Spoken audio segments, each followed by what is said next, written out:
Nag-umpisa lang sa simpleng hilig na hanggang ngayon ginagawa namin. Hanggang ngayon yun pala ng hilig namin. Ang naiba lang, ang laki na ng pamilya namin. Ang laki na natin. Ang dami na natin. Naway kayo ganun din. Kung inyong mga pangarap, kung ano man ang inyong mga pinagdaraan sa buhay, ano man ang inyong mga gustong marating, tuloy lang. Ano man ang inyong mga gustong gawin, gawin nyo lang. Dahil daraan lang tayo dito sa mundong ito. Walang mananatili. Ang mananatili lamang ay ang alaala.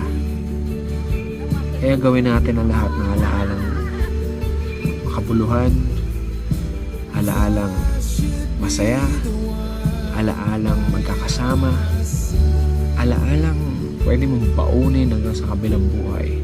Napakaigsi ng buhay para ilaan sa lungkot, sa galit, sa kung ano pang negatibong bagay. Ano man ang mga negatibong dumating sa buhay natin,